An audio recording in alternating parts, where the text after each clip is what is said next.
Do you struggle with extra clutter at the end of a school year? Well, you're in luck because today we are going to talk about dealing with school paperwork at the end of the year here on Get Organized with Jodi. Hi, I'm Jodi Granock.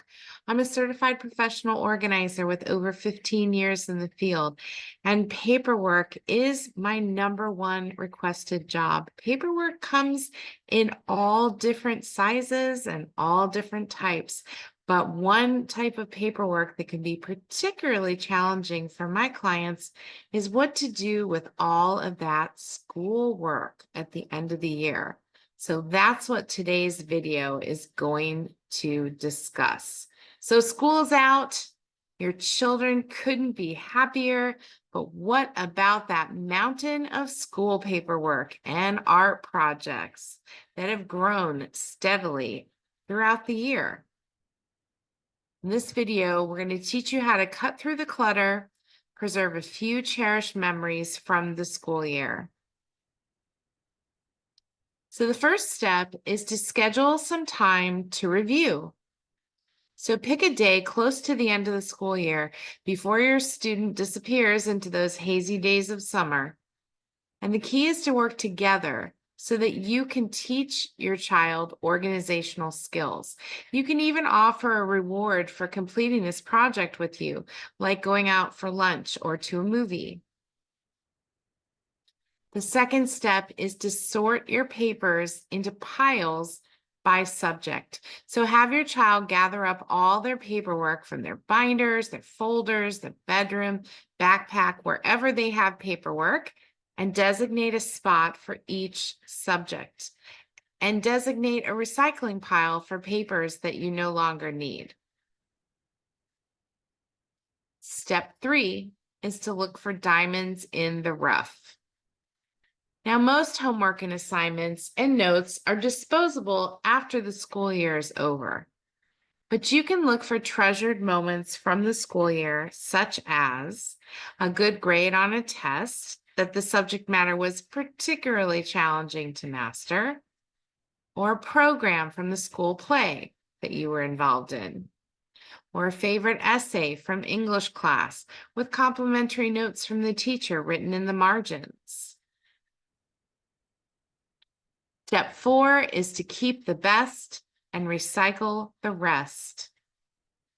Choose those top memories and put them in acid-free files or folders to preserve them. Make sure you remove any paper clips or rubber bands. And avoid storing this paperwork in attics or basements or garages because the temperature and the humidity levels can really fluctuate pretty wildly. Is to capture things digitally. A picture captures the memory and saves tons of space.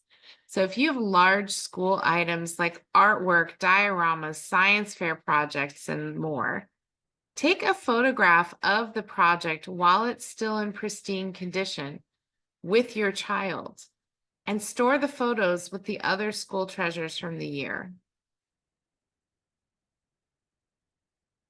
Step 6, create a memory box. Designate one banker's box per child for all school memories from preschool all the way through graduation.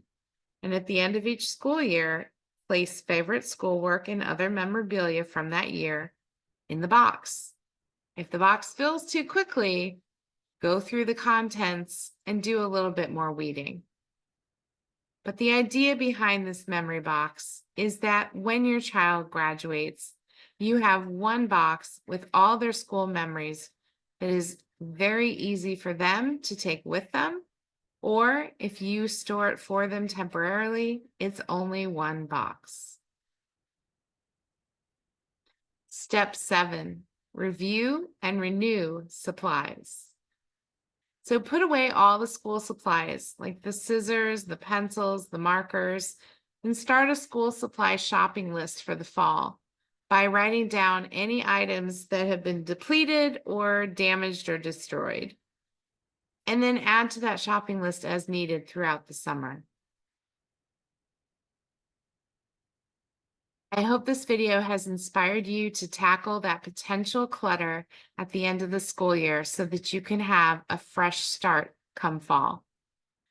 I encourage you to visit organizingmagic.com for more organizing resources, including our free e-newsletter and information about our monthly Zoom webinars, which are also free. And remember that new videos drop every Friday. So be in the know and click like and subscribe before you go so you never miss a single video. I'll see you next time.